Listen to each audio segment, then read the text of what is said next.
Welcome to another episode of the Make Mental Health Matter show. I am your host, Kelli Melissa Reinhardt. And as with every episode, I'm very excited. If you happen to be listening to this, we are still in studio. So this is live. And so if you want to watch, you can always go over to E360 TV. You can find it on the Make Mental Health Matter YouTube or on our Facebook page. There's lots of places to listen or watch, but no matter what you're doing, thank you for tuning in. I am excited for my guests today, as I feel like always, but the series of being in person, I think, is just wonderful because we really truly get that connection and you get to see us interact with all of the technical glitches that we tend to have. So, without further ado, I'm going to introduce my guest for today. So, Clayton is a nationally certified peer support specialist who works with many demographics of individuals in the recovery support role. He deals with anxiety, depression, negative self-talk, and suicidal ideation. He has a partner who also deals with multiple mental health challenges. He was also a single dad to a transitioning now adult child with mental health struggles, including a few really tough years of suicide ideation. So, without further ado, Clayton, thank you so much for joining me. Kelli, thanks for having me. Yeah. So I gave a short synopsis of your story, but can you tell the audience a little bit more about yourself and your story? Yeah, absolutely. Well, I'll tell you. Yeah. As probably with most people who have addictive tendencies, I've found that in 12 years of sobriety and doing the work that it's very much related to childhood trauma. I believe that's probably where most of our mental illnesses come from is childhood trauma, and figuring out how to cope with that and deal with that. And I would guess, for just from my experience, a, a large number of people tend to start those coping mechanisms around like 12, 13 years old. Yeah. And it tends to be, maybe a little bit of marijuana with a friend or some alcohol from, mom and dad's liquor cabinet. But, around 12, 13 years old is my story. That's kind of when it kicked in for me. With the coping mechanisms, having friends, the first time I tried marijuana, I was about 12 years old. And that led to, really, really alcohol and marijuana were my thing, through high school. And, after high school is when it kicked into like cocaine and crystal meth, and, that, extended to fentanyl and, any other thing that I could put in my system, to, mask all of the bullshit, that I dealt with as a kid. Parents divorced at 5. I think, I'm a 70s kid, and I think my story is very similar to a lot of 70s kids. A lot of my friends, a lot of people, my age group, parents divorced fairly young. I have a short number of friends whose parents managed to stay together, but I think that number, is pretty low. So, parents divorced around 5, and that's kind of obviously when the I'm not going to say the trauma began. It probably began well before that. There's always something that leads to divorce, right? But after the divorce is kind of when things kicked in, and I'm probably going to go off on a little tangent here, but it was a shitty, horrible divorce. I was 5 years old. Between like 5 and 10. Is kind of where I tend to have a little bit more memory. I blocked a lot of it out though. But like between 5 and 10, it was bad. As far as this is where I'm going to go on a tangent. Yeah, no, you're good. We like tangents here. So, you know, my mother was not kind to my father through the divorce, and you know that time period, and I think you know even still, a lot of times when you know when the divorce talk starts to happen, men and you know I'm here to speak more about men's mental health, you know than addiction and recovery and mental health in general, because men's mental health is something I understand a little bit more, and you know in being able to dive back into a few things, you know when a divorce starts, um, I believe that you know I'm not saying it doesn't affect women at all, but I believe it affects men in a different way. I think with a lot of men, especially, you know, I know a lot of men Yeah. who have been through divorce, who are in recovery, you know, all of the things, and a vast majority of them, you know, the kids end up with the woman, Mm. the man ends up, you know, paying child support, and the I don't even want to say in general, but in my experience, you know, with the people that I've spoken with, um, you know, the woman kind of tends to take sort of a more powerful role, because they have control over, you know, when we as men get to see the children, Mm. things like that. Oh, you didn't back in, you know, I don't know how it is these days, but back in my day, you know, if mom didn't get that child support check that week, dad didn't get to see me, Mm. you know, Gotcha. Yeah. and you know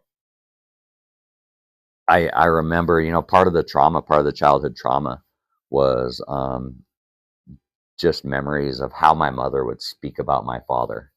Um, you know, your dad's this, your dad's this, you know, your dad's a fucking piece of shit. Um, and you know, as I got older and had children of my own and went through my own divorce, you know, and co-parenting, one of the things that stuck with me big time in a co-parenting class was after the class, I was speaking with the facilitator, and she told me that you know when a parent speaks badly of the other parent, they're basically, you know, if I'm telling my son that you know your mom's a piece of shit, Yeah. I'm telling my son that half of him is a piece of shit. Oh, yeah. And so you know some of those things really resonated with me, um, and I'm an advocate for men who have to go through divorce. You know, I've spoken, you know, I spoke with I got a good chance to, you know, really build a relationship with my father in adulthood. Mm. Um and you know, hearing kind of his side of how, you know, the divorce and all of that stuff went down, and just knowing who he is, or was actually, he's passed, but you know, knowing who he was, that things could have gone a whole lot differently. You know, and I don't blame, you know, my mother, but you know, she could have handled things a lot differently, and you know, made things maybe a little bit easier on me. Yeah. And I think that's one of the things that we forget when we're going through divorce, male or female, whichever side of it, that you know, just taking the opportunity to learn how to co-parent, can have a huge impact on, you know, the future mental health of our children. Yeah. And you know, I'll kind of skip ahead to, you know, like I got, you know, my divorce. It started out very, very shitty. Mm. You know, and I had this intention of, you know, breaking that cycle, breaking the chains of, you know, what my childhood was like. You know, I'm not getting divorced when my kid is 5. Well, guess what? My kid was about 5 when I filed for divorce from my wife. Wow. You know, so you know, right there, I started seeing this. Mm. You know, I wasn't breaking the chain. I wasn't breaking the cycle. I was kind of continuing the cycle. But you know, I wasn't going to stay in the marriage, because you know it was based around addiction, and I was ready to move on and, straighten myself out. And, it was pretty apparent to me that she wasn't. Mm. So, so I was the one who filed for divorce. And, strangely enough, things worked out differently. Mm. And it wasn't necessarily me breaking that cycle, breaking that chain, but things worked out differently. In that not long after I filed, she picked up some charges and fled. Oh, wow. So she left. She moved out to Hawaii because they wouldn't extradite for her specific charges. Colorado wouldn't ask for extradition. So she ended up staying out there for about 8 years. Just slightly past the length that they could charge her, and then ultimately came back. But I look at it like I got put in a very fortunate situation, um, and my son got put in a very fortunate situation in that there were a couple of years of that back and forth, and I didn't get child support this week or whatever, so you don't get to see him, and things like that. That was definitely part of my story too. Her using the kids, as kind of a bargaining tool. Oh, well, hey, I need this, and if you don't give me this, then you don't get this, quid pro quo, right? Yeah. But I got put in this very fortunate situation, and really not even me. Again, I say my son, and I refer to son because that's, at the time, that was my son. Yeah. My son got put in a very fortunate situation in that they didn't have to deal with all of the back and forth and all of the bullshit. It was him and me. Yep, it was him and me. Yeah. And it was me saying, hey, your mom took off, and it's you and me, and we're gonna figure this out. And so so that's what I did. That's what we did. Is we were able to build really strong bonds. And I got the ability to raise my kid the way that I thought was going to be the right way. Um, and at that point, I was clean from drugs, but not alcohol. It took me a little while to get to the point with the alcohol. But once I got sober, our bonds really started to build. He would have been about, I think, nine when I got sober. So he got to see, that part of me, the old shitty part of me, but then got to see the new and improved sort of part of me. But also got to see, that before I got sober, I was a violent,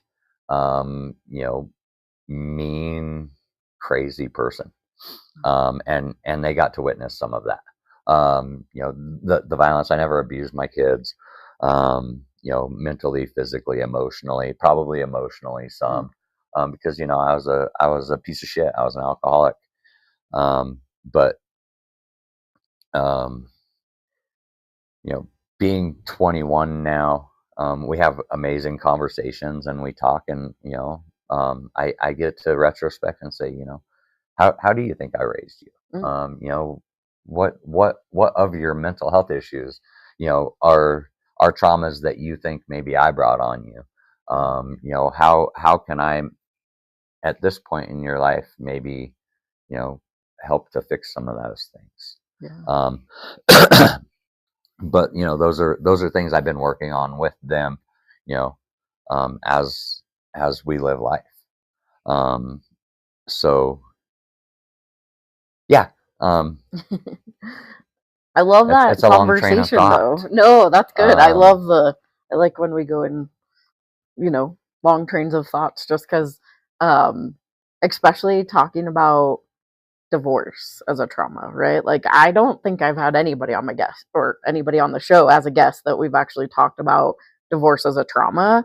But I think it's really important. I was 4 when my parents separated. I don't remember too much of it. Just remember that I had to go stay at my dad's and then stay at my mom's and all the thing, right? And then my mom moved me to Colorado when I was 7, and I used to fly back to Utah to see my dad every single break that I have. But I don't ever feel like they were not cordial. I don't know. I don't remember. I remember fights happening, but I don't remember any of that. And maybe it's like you suppress memories potentially. But I yeah, I mean, I feel like my parents were pretty, and they still are to this day, which is great. However, I also understand I went through a divorce um, before my son was born, so I was just pregnant. But I made the choice that I didn't want anything to do with that specific person. Also, an addict and narcissist, and lots of words that I could say, right? Yep. Yep. But I made the choice, and that we weren't going to be a part, or he wasn't going to be a part of my son's life. Luckily, I am now married to a man who adopted my son as his own, because that said person is not a good influence in my child's life. So, Sure. I mean, we all have to make the decisions what's best for us, and sometimes it is better when you can just like cut those ties, at least for the moment, because those are the moments that get so heated, because hurt people hurt people. Yes, absolutely. So I think that's a lot, especially in the 70s, is that we didn't talk about what was coming up. It was just like, blah, blah, blah. Everybody was at each other's, right? And Yep. even in the 80s, that was very similar. I think now we finally gotten to a place that we're like, hey, how are we raising healthy humans? And how do we not bring up all the conflicts, especially around our kids? Because there is so much more research about childhood trauma and suppressed memories that we don't even know about. Yeah. And, and I think, I think that those conversations, that we are having, and I work with couples occasionally that, are struggling with, with addiction and things, and are, talking, divorce, things like that. I don't get involved in any of that. I work in a recovery based, like 8 dimensions of wellness. Let's get each of you well, and then see how you can operate together. Things like that. I'm definitely not. I'm no matchmaker. It's not my job to keep people together. They're going to figure their own things out. But I think a lot of those conversations are happening. Maybe more for I want to say more affluent people. Because I don't know what do you think that conversation looks like? Yeah, down at 5 Points, right? You think they're having those conversations about, what a healthy divorce could look like? No, probably not. So that's another thing that I feel very strongly about. And again, I'm going to take the men's mental health stance on this one. But even in underserved populations, I think is where, men's mental health really struggles, because of maybe lack of ability to make connection. Underserved populations, migrant populations, things like that, right? They do recovery differently. They do mental health differently. Especially the men. They're not much different than, affluent, cis white male, CEO of a corporation who has to deal with things. We still, as men, we still are expected to, stuff that shit down.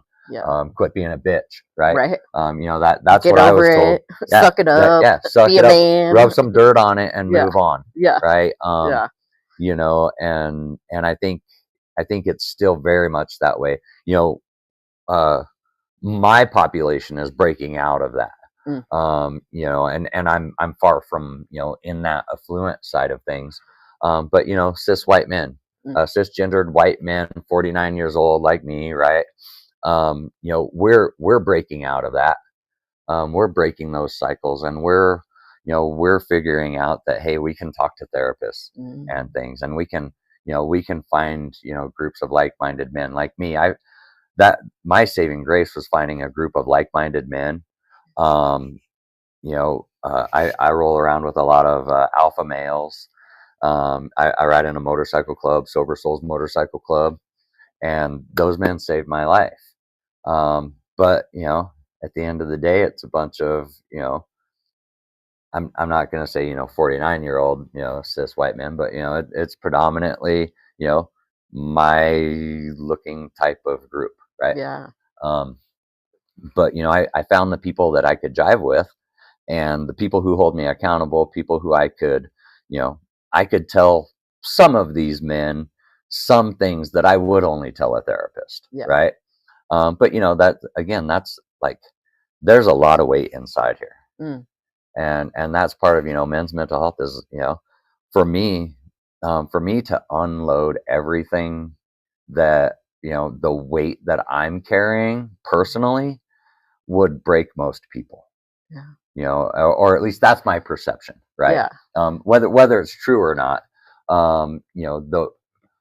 I think only I can talk about the weight that I carry. Only you could talk about the weight that you carry. Yeah. But I see it, and I think you probably see it. You work in the mental health field, maybe a little bit more than I do, because I'm more recovery. But I can see it. I can see the weight that people are carrying, and I can see the weight that men are carrying. Yeah. And I have individuals, when I tell them that what you say to me stays with me. I'm not a therapist, but when I'm working professionally, I'm bound by HIPAA and CFR 42 and all the things that say, hey, whatever you say to me stays with me.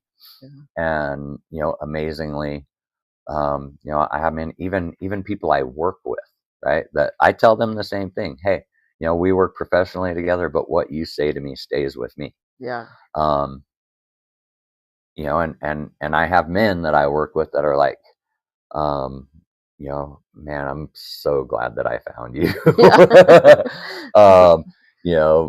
Because they're, for some reason, I find that people want to open up to me a little bit differently, and I don't know if it's because I'm like, hey, put your weight on me, I can handle it, because really at the end of the day, strangely enough, I can handle a lot of other people's weight. It's my own weight that tends to be what makes me want to shoot myself in the fucking face. Or think about it, wake up, ponder it 12 times a day, shit like that. It's not necessarily the weight of others. It's the weight that I carry that causes that. So for some reason, I managed to be able to like create this separation of like, here, put all your weight on me. Somehow, like, maybe I just chuck that, chuck it back somewhere where, all of my shit goes in my back pocket and it starts to weigh me down.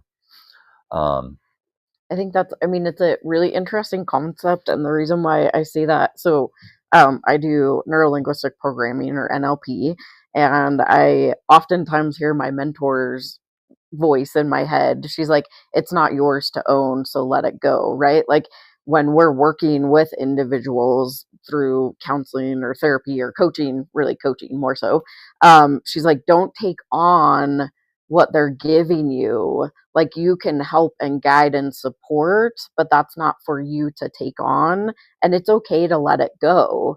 And I know when I first started coaching, I was taking it all because it was starting to affect me, like their mood. And then as I went through layers, like all the coaching and the training and all the things, right? Then I was like, oh, it makes such a difference when you can just let it go. Like, that is theirs to hold, not for me. I still have sometimes, because I also am very empathetic, and so sometimes I take on people's energy, but I have to remind myself, like, it's not mine. Let that go, because I also have to take care of myself, which I'm sure you've experienced We're going to go to our quick first sponsor break. Okay. But once we get back, I'm going to ask you a couple other questions. So we'll be right back after this quick sponsored break. Cool. All right.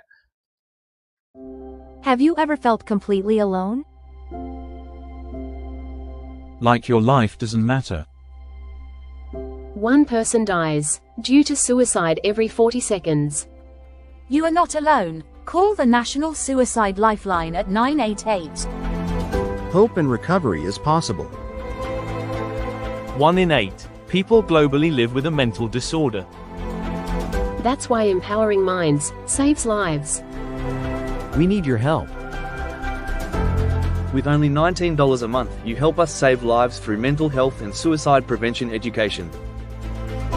Scan the QR code or go to makementalhealthmatter.org to sign up as a warrior for mental health today.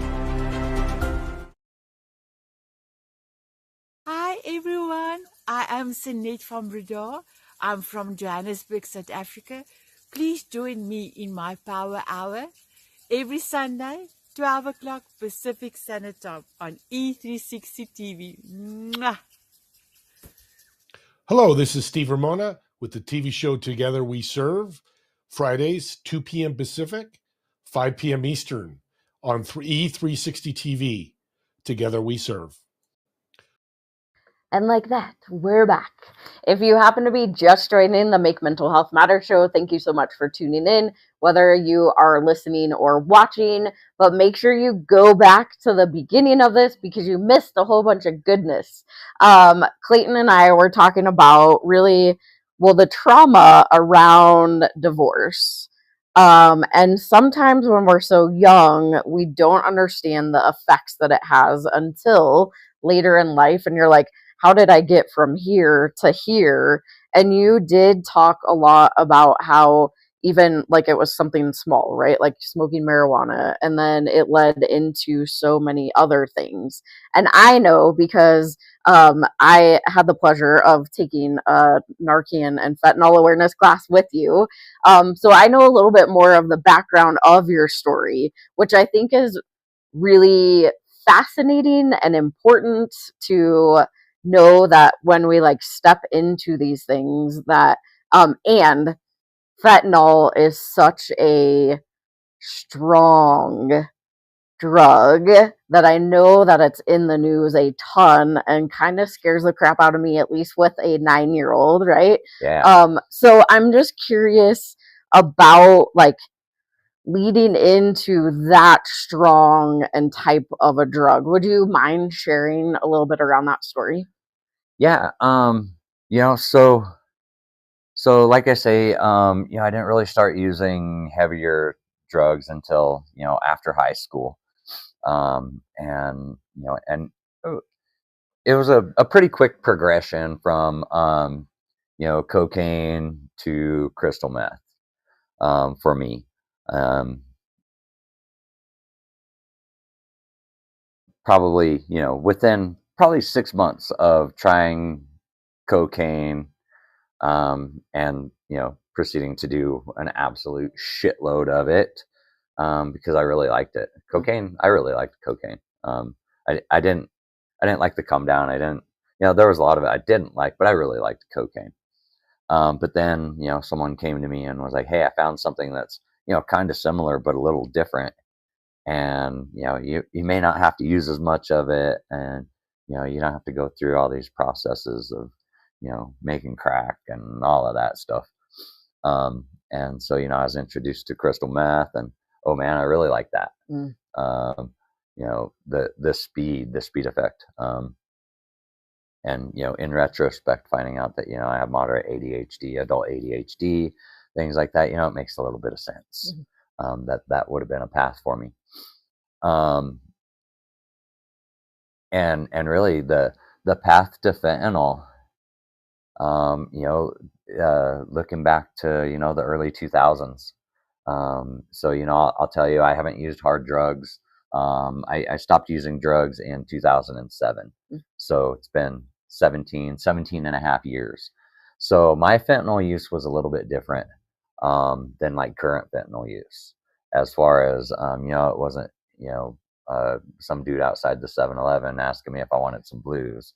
It wasn't, pill presses in basements and, people taking whatever their base is, throwing a little fentanyl in it, mixing it up, and, not caring, at all about the efficacy of each of the pills. You could have one that's all fentanyl and one that's just all base. And you don't know. For me, my introduction to fentanyl actually came through my mother. Um, she was dealing with,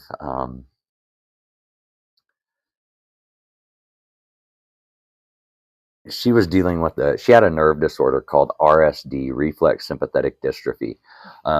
It's actually, back then it was definitely rare. I think even today it's pretty rare. Affects like, something like 1 in 200 million people or some shit like that.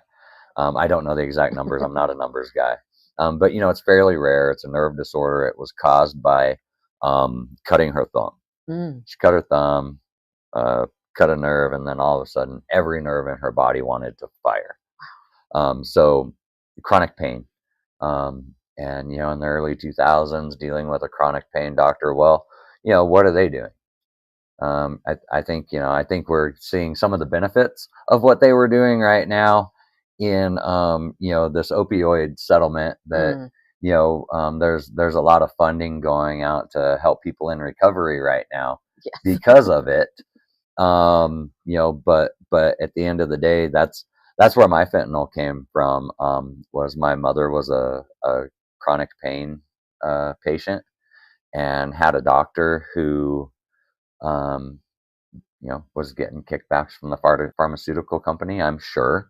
That was very, very, very much over prescribing fentanyl to her. And I mean, to the point where it started for me was, she just had boxes and boxes and boxes and boxes of fentanyl suckers in her closet. Wow. Because she couldn't consume everything that they were prescribing her, but she's a depression era person and stuff, and so if it's prescribed, I'm gonna go fill the prescription, and then I'm gonna store this stuff because something might happen and I might need it. Yeah. And I'm in active use, active addiction. I'm selling drugs, all of those things. I'm like, hey, I got a whole closet. Like I could make you some money off of this, Mom.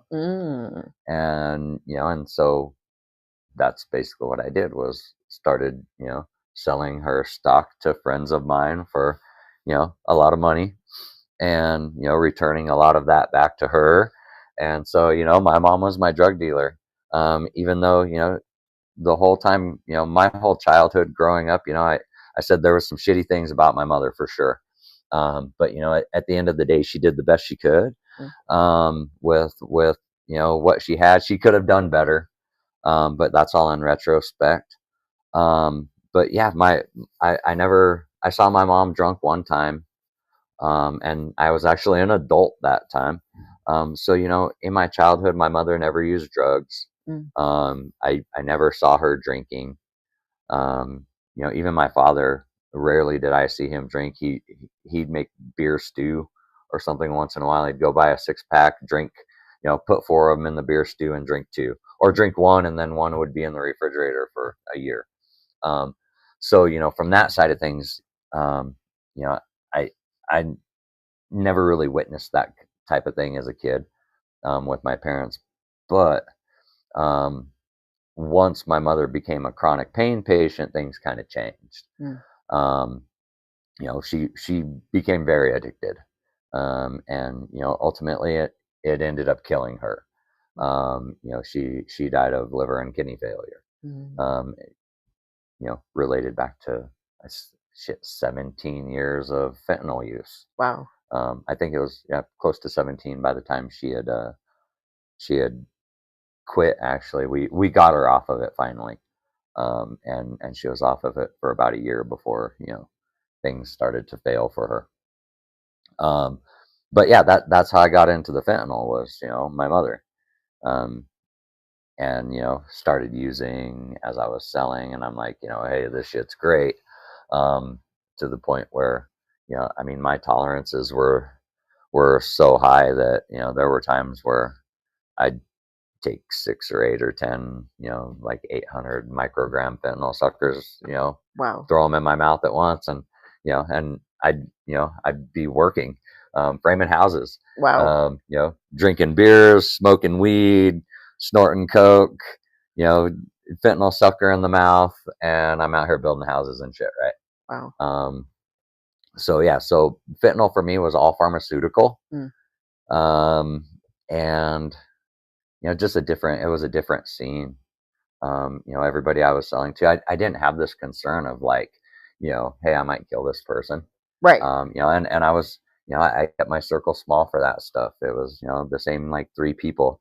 And, I wasn't thinking like, I didn't have that concern of like, hey, I might kill this, close friend of mine. Yeah. Well, you probably also weren't adding rat poison and all the other chemicals into it, right? Exactly that. So again, it was different. It was a different sort of fentanyl use. So I don't know, firsthand, what people are dealing with out here right now, other than, kind of first, secondhand-ish from, my girlfriend, who is, an IV fentanyl, in recovery from IV fentanyl use. Yeah. And a short relapse for her, a little over 2 years, almost 2.5 years ago, and kind of getting to witness, the fallout of that. We weren't dating at the time, but we knew each other, and I got to kind of witness a little of the fallout of that. I was like, oh man, this shit's different. Yeah. This shit's different. Yeah. It hits way different these days.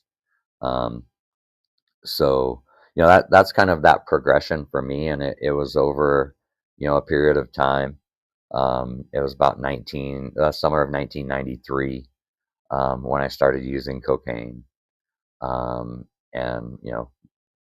obviously progressed from there. I quit using in 07, so 14 years was the length of my use, and I used pretty continuously, and ramped it up as we went. Learned how to cook dope and all of those things. So so I knew I was doing the best stuff, and I was doing all the good stuff. Right, because you were making it versus getting it off the streets. Because I was making it, and we had pharmaceutical grade stuff that I was getting from my mother, and so I was a highfalutin, drug addict. I didn't have to, I say I didn't. I was talking to someone the other day, and I was like, yeah, I didn't really have to steal or anything. I didn't rob people. I managed to keep my job. Yeah. Things like that. But so that made you a better addict, right? Yeah. I was highfalutin. Yeah. But I was still a piece of shit that, I did steal. I stole, I stole fentanyl from my mother. I got to a point where, I was stealing the fentanyl from my mother. I was, doing more drugs than I was selling, things like that. And so, I ended up, kind of owing my mom a lot of money for fentanyl and things. And, once she realized that she was my drug dealer, things kind of changed a lot. Oh, you're like, well, yeah. She didn't put 2 and 2 together. Oh, She just didn't put 2 and 2 together. She didn't realize that like she was my drug dealer. Yeah. So things changed a lot, and man, toward the end, and one of the things that kind of spurred divorce for me was that my ex-wife was selling my fentanyl to some dude I never met that, actually at the end of the day, like 2 days after she sold him a whole shitload, his house got raided by the cops, and of course, they can track that shit. Oh yeah, right. Especially prescription. Yeah, especially. Yeah. And so that's when I said, I'm done. I'm done. I shut all operations down, and got clean. Wow. Yeah. It took just that. Yeah. Wow. Yeah. Because at the time my son was he was born in 03. And I got clean in 07, and I didn't get sober until 2012. Wow. But like I saw that she's on a whole different path than I'm on. Mm. You know, she's just willy-nilly like selling whatever to whoever, shit like that. And, you know, like I need to be on a different path. Yeah. And so, yeah. I mean, that was it. I basically made the decision, that one of the two of us has to be here to take care of that kid. Right. And at that time it was going to be, you know, it was going to be me. Mm. So, yeah. So I shut all operations down. I quit cold turkey. Wow. You know, yeah, I mean, and I was using a lot. How I survived, I don't know. You know, but yeah, I just quit. That was it for me. 9/11 of 2007. Okay. Was my last use, and it, you know, honestly, I don't remember DTs. I don't remember the come down. I don't remember any of that shit. You know, whether I'm guessing it was probably so fucking traumatic, right, that I blocked it out. You're like, but I literally, yeah. I have no recollection, zero recollection of, you know, did I go through withdrawals?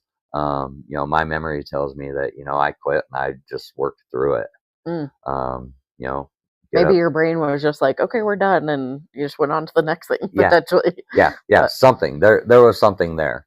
You know, and when I quit drinking, you know, it took a little something different. You know, I quit that shit cold turkey too. Wow.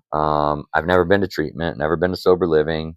You know, none of these things, never done IOP. You know, I don't know if maybe I'm an anomaly, or, you know, if maybe I'm just a 70s kid that, you know, that was told, hey, you know, buck it up, rub some fucking dirt on it, and, you know, toughen up and move on.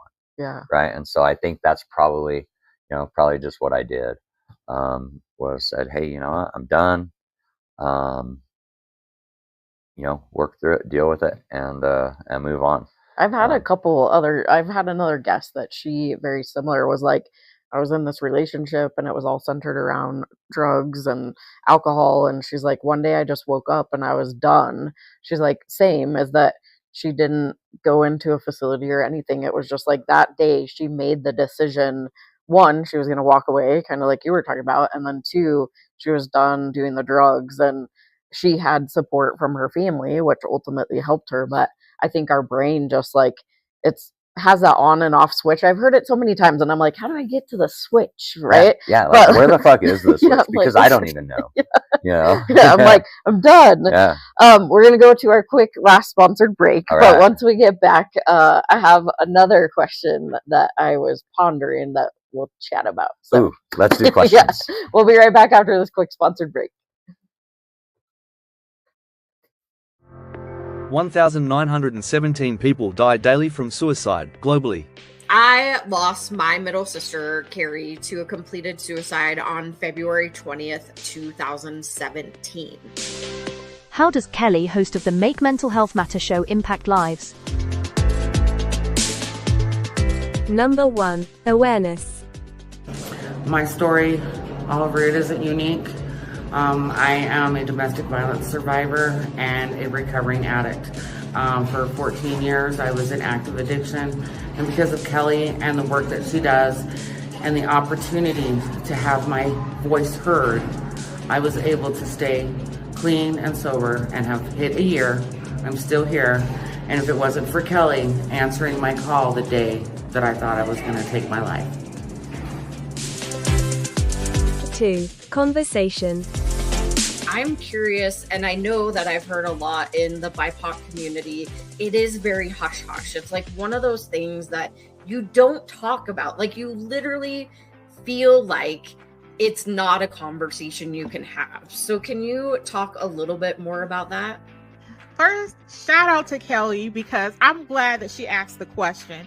I researched you before I went on your show, and I saw how real and authentic you were. And I just appreciate the question, because it is different and we have to have tough, courageous conversations. So yes, I always say I'm a triple diversity threat.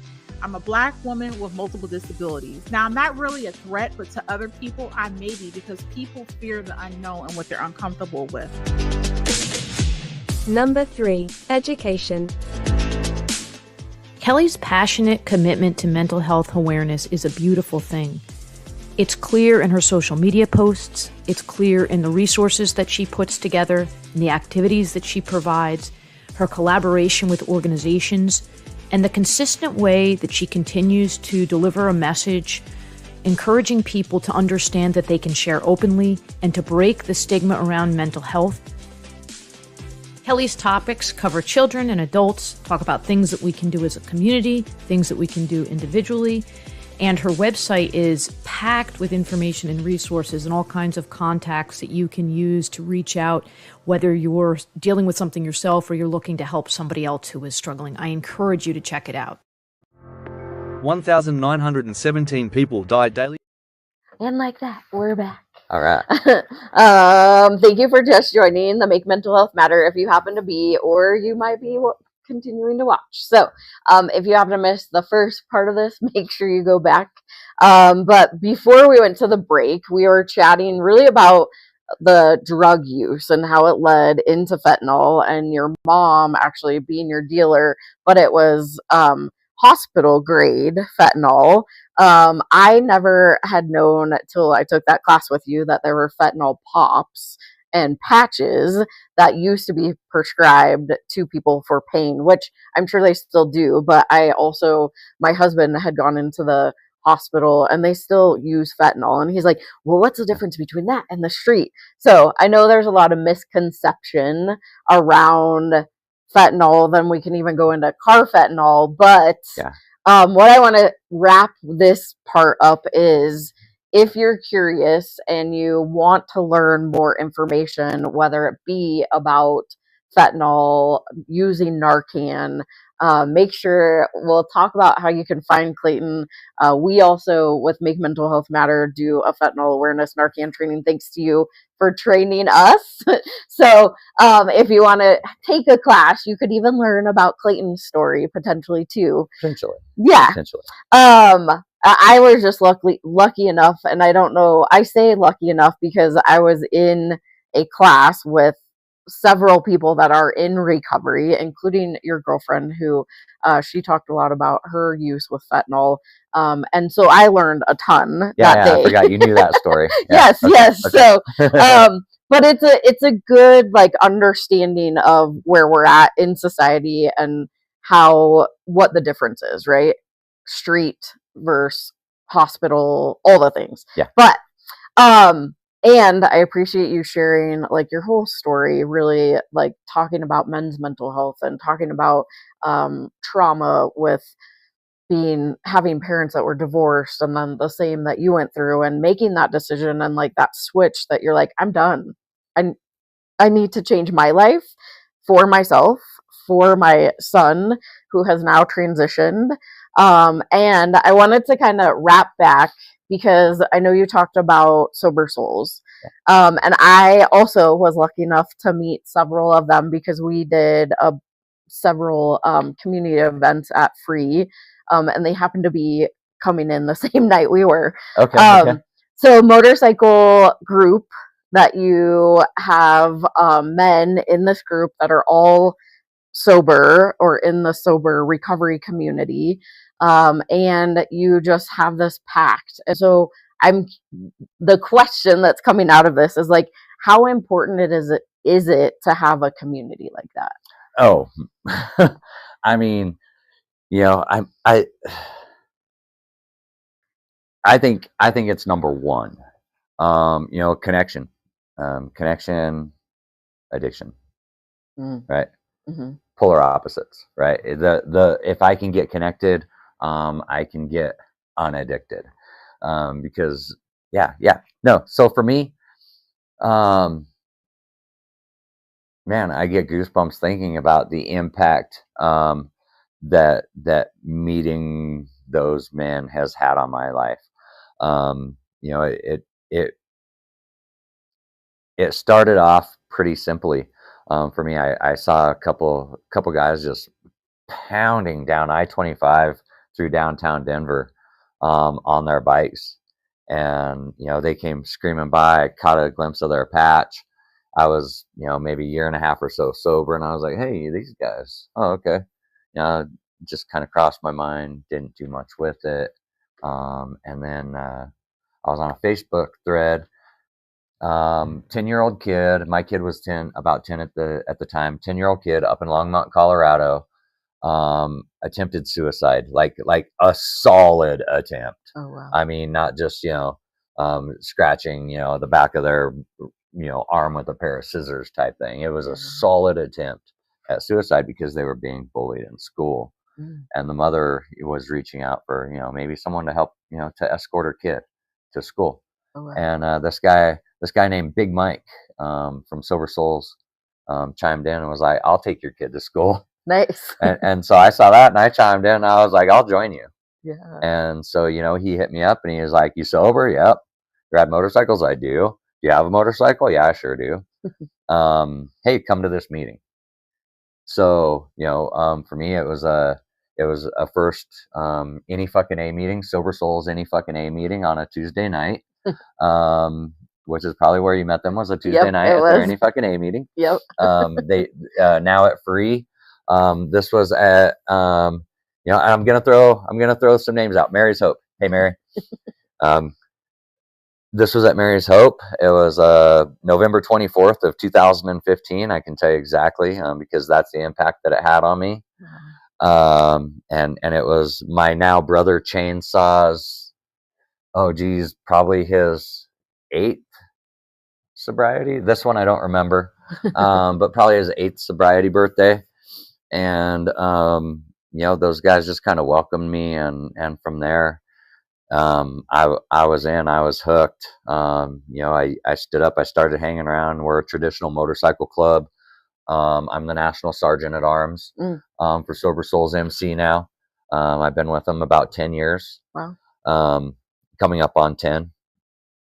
And I was just hooked. The message that they brought during that meeting was impactful enough that I was like, I'm not going anywhere. So it was an immediate connection for me, and a very important one, because at that moment, at that time, and I could make your podcast go for 5 hours, just so you know. Right, we might have to have you come back, and we'll especially talk when more. we're talking about Sober Souls. Right. But at that time, I was looking for something. I needed something. I wanted to make a bigger impact. I was volunteering on my own. I was doing work with Habitat for Humanity, building houses. Jimmy Carter, you're probably one of the worst presidents we ever had, but you built the shit out of some houses. I love you, man. Sorry to see you pass this year. But I was building houses for Habitat for Humanity, doing some stuff like that. Coaching a baseball team, some other things, but it wasn't enough. I wasn't making the impact that I felt like I could. And, I was seeking other people to help me make a bigger impact. And, at the right time, Sober Souls came into my life. I came into theirs. And, since then, I can safely say I created a partnership with Bombas with Sober Souls MC. Just one of the tasks that wasn't given to me, but I took on and decided I was going to do. We were one of their early first giving partners.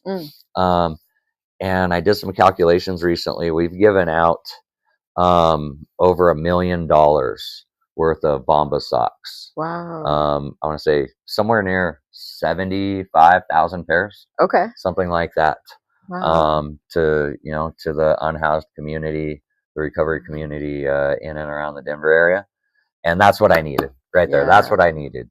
Because there's no way I would have been able to, on my own, reach out to a place like Bombas and, get them to give me 10,000 pairs of socks a year. Right. And then for me to be able to distribute those. Right. Yeah. So that's just one kind of example of, the impact that, my connection with Sober Souls has allowed me to make, and allowed Sober Souls to make in the community, in the recovery community, the unhoused community, the mental health community. Yeah. So connection is probably the number one thing. Is when I'm coaching with people, I coach around all pathways. But I do encourage them, hey, find a group of people, whether it's AA or NA, whether it's 12-step, it could be a frisbee league. whatever. Find a group of people that, you know, are in recovery, that you mesh with, that you can speak recovery with. And you're going to almost exponentially change the impact that you're going to have on your own recovery. Yeah. You know, simply just by getting tuned in. Yeah. It doesn't mean, you know, you don't have to pick up the AA Big Book. You don't have to have a sponsor. You don't have to work the steps. You know, you don't have to go to secular recovery. You don't have to go to Life Ring. You don't have to do any of these things. But, you know, if you want to give yourself a better chance at recovery, I've done all of those things, you know, and as a recovery coach, you know, like, it's my job to kind of know what I'm talking about. So, you know, you know, I go to Life Ring, I go to these different, recovery, based sort of groups, so that I can get an idea of what's going on. And then I end up taking something out of it. You know, the 12 steps of AA, helped, you know, keep me sober. They didn't get me sober. I was sober for 2 years before, you know, I really started going to meetings. Yeah, I'd been to meetings before. Probably running out. I know we're getting close, and I want to, because I love, this conversation, right? Maybe I'll have to have you come back. I'll be back 3 or 4 times, guys. Right. He'll come back. But I do want you to share in the last minute that we have. One, I just want to say that sober souls, at least everybody that I have met over time, is amazing humans. I am one. I love motorcycles. I love the clubs. Yes, we have clubs that are not healthy, and then you have, I feel like I'm the clubs that are not healthy, then you have sober souls, which they're so kind, they're so giving, they are in this place of recovery, which I think is beautiful and brilliant. And any of the ways, I love, sometimes it's intimidating, some of the guys, and you're they're these big guys, but the hearts are huge, and so that's what I love about them. But tell the audience quickly, where can they find you if they want to learn more about your coaching and even the fentanyl awareness Narcan training? All right, so I'm a little bit difficult to find because I don't have a website up and running yet, but sobersoulsmc.com. They can make contact with me through that, especially if they're, you know, interested in any of the motorcycle side of things. Otherwise, Clayton at nojokecoaching.org is going to be the best, easiest way to get a hold of me. I hope to have a website up and running. You know, I'm kind of starting my own thing, or, you know, I'm working on my own brand. So I hope to have that website up and running probably by the end of June. Nice. Doing everything all on my own. So, you know, mental health gets in the way sometimes, and I slow down and I get paralyzed, and, you know, I don't want to move forward on certain things. Yeah. But well, I know somebody that might be able to help you. Yeah. So we'll talk. All right. Yeah. Well, y'all, this was an amazing, amazing episode. I know we all have to bring Clayton back so that we can chat more about his story and all the things. But awesome. Thank you so much for watching or listening to the Make Mental Health Matter show. Make sure you come back next Monday at 5 p.m. We go live on E360 TV, or you can listen on Dream Vision 7 Radio at 5 a.m. or 5 p.m. Mountain Time. Whichever you do, we'll see you there. Bye, y'all.